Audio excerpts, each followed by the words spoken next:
Howdy folks, and welcome back to the channel. In this video we are going to discuss three topics. Tier 6 tanks in general, why I love urban maps, and, judging by the red zone, why this... trying to think of how to say it. Why the spawn protection zones, or systems, whatever you want to call it, it's just not working as intended. But then again... I'm not a developer, so I don't even know how they were intended to function. I wouldn't be surprised if a developer goes, "Oh, don't worry, comrade, it's working as intended. We'll fix it later." No pun intended. But in this spot, I tried to drift behind one of the fallen not golf carts. Oh my goodness, excuse me, trolleys. I think they're trolleys, metros, whatever. And I kept myself exposed, but no one shoots me, amazingly. And I got the breach and loader of a mouse. Through smoke, of all things. Anyway, you'll probably see this in my next video, where I'm in a realistic battle in the T64 and KPC-70, two gameplay videos, by the way. And, little spoiler alert. If you want to skip this, skip ahead about 30 seconds. I'm on the Poland map and the T64 on one of the main streets, and there's smoke, and I just decide, you know what, I'm gonna shoot, and I one-shot a Porsche Tiger. Porsche Tiger 1, excuse me. Yeah.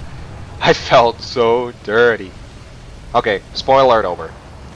So, Tier 6 tanks, they are a breeze to play.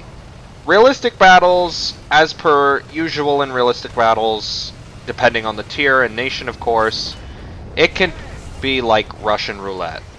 Not the kind where it kills you, but where it's like, whether you win or lose, it's determined by a lot of parameters. Your team, the vehicles your team uses, even the map. Can't just, because contrary to popular myth, or popular belief in myth, I just messed that up. Some maps, like the Rhine map, are actually pretty well balanced. You can win and even steamroll on both sides of the map, as you'll see through the duration of this video. But at any rate, for tanks, I do prefer realistic battles, but arcade battles can be fun too, because the main reason being is because it's not really because of the markers above the enemy vehicles, but also that you can face yourself. What I mean by that is like, for example, I'm playing as the Russians, T64, I can encounter other T64s. It's not absolute balance like in World of Tanks. Granted, I don't play World of Tanks, so I'm just getting the input from what I've seen in videos, where, like for example, if there's 4 T64s on your team, there's likely going to be 4 T64s on the other team. That's not absolute balance, but the good balance is that you don't have to worry, at least not every game, about the enemy team having some certain vehicles that your team does not. Like, we have T64s, they have T64s, we have chieftains, they have chieftains, things like that. It's not exactly the same in terms of numbers, but in terms of opponents, it's pretty fair in my opinion. And I do like realistic battles for, like, looking around, like, it keeps you on edge. And planes play a more prominent role in close air support. But sometimes, depending on the map, just to keep it simple, it's not always that balanced. But when it is balanced, it's a recipe for a bunch of fun. Anyway, let's get on urban maps. Why do I like urban maps? This guy tries to tow me. Well, I like urban maps because it's not always flat. I especially like the mixed urban, which is like Eastern Europe and Poland. I wish there were more maps like those.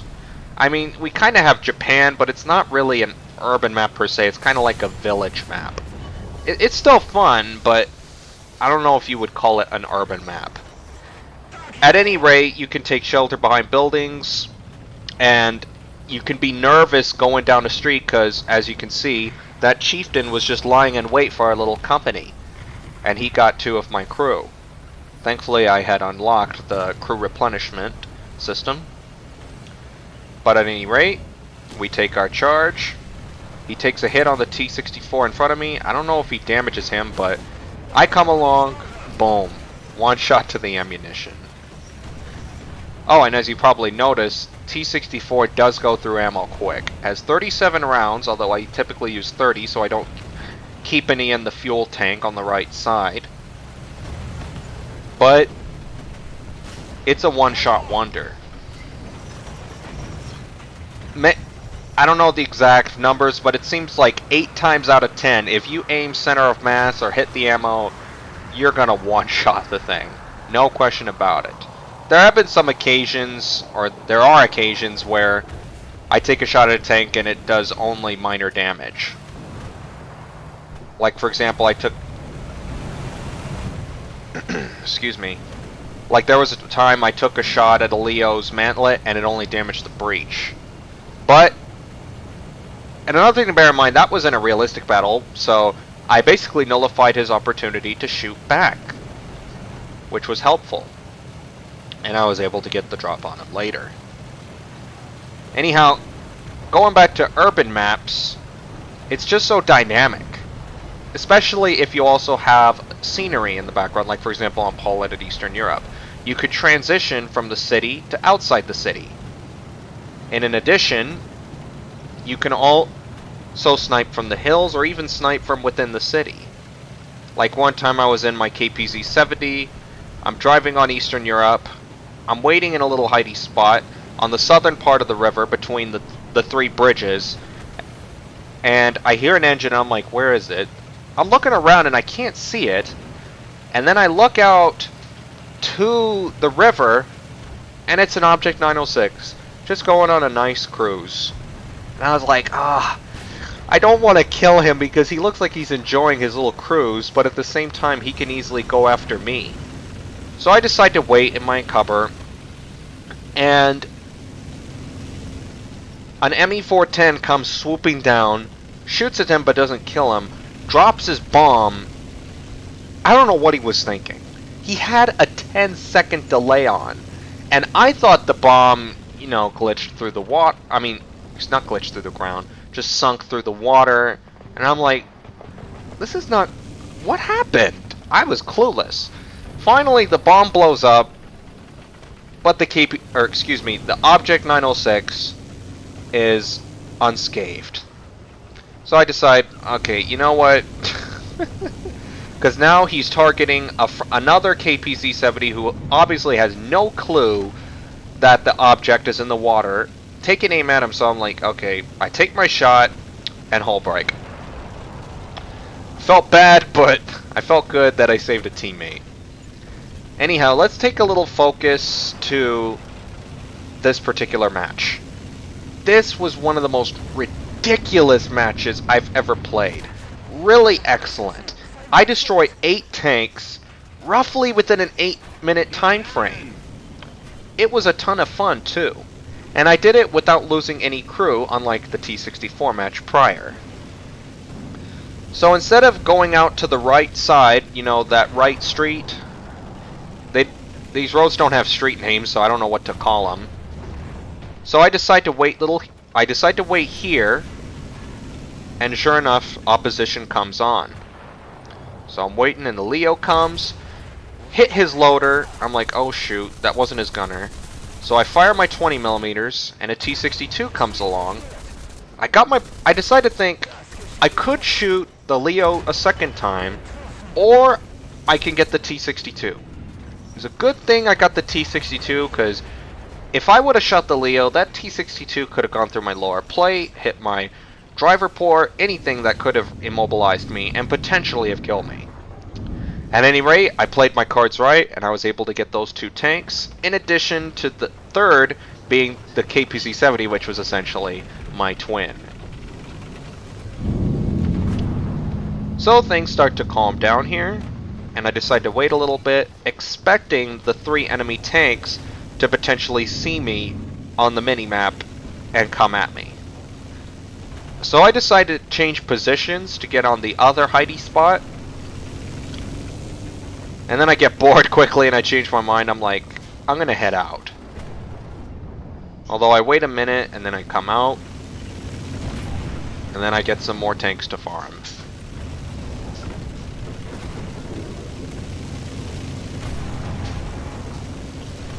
And here's our first customer.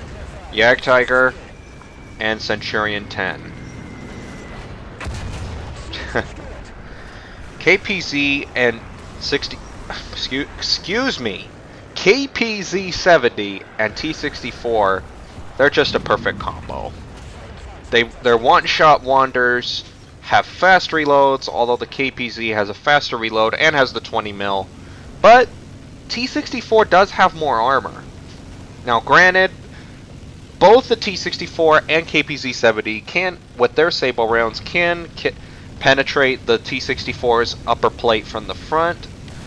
But if you go up against most general tier 5s or tier 5 tanks, they're not going to pen you from the front. Unlike the KPZ, which they can aim for the lower. I mean, granted, with both tanks you can get them in the lower plate, but generally with the T-64, most people think, where am I supposed to aim on the T-64? Because KPZ, if your round can penetrate at least, if I recall correctly, 240 millimeters of armor, you're going to go through, whether if it's the upper plate or the turret. T-64, in certain areas, it's anywhere between 150, I think, to all the way up to 400 plus. And on the T-64, there is that weak spot where the breach is, but most people don't think to aim there unless they're fairly experienced players. Now right there with the Guépard, with the hull break from just grazing the engine, I have to admit, I don't know what to think about that. If it was a light tank like the BTR 152, I think that's the name, or an object, or a PT-76, I could understand, but the Guépard, that didn't really seem right. I don't think I should have got the hull break. I should have, sure, damaged his engine, but that just felt so wrong. That I was able to hull break him by just grazing his engine. I think that should be changed. At any rate, going back to the spawn protection system, look at this. I know, delayed reaction to where I am on the map. We are in their spawn. There goes the MiG. And we're just making quick work of them. I mean, granted, the spawn protection on the southern part of the map is fairly decent. I mean, we can't really get through there, directly to their spawn without potentially blowing up. Because, you know, if you're in that spawn protection zone, it'll say, return to battlefield, return to battlefield. And if you go in too deep, you have like 25 seconds to get your butt out of there, or you're going to blow up. That's not the case on this part of the map in the north. We can actually delve into their spawn and pick them off. This smoke, I know I'm deviating. T-54, I was able to get him, but he was a tough nut to crack through the smoke, because I'm aiming blind at this point. And an allied bomber almost team kills me.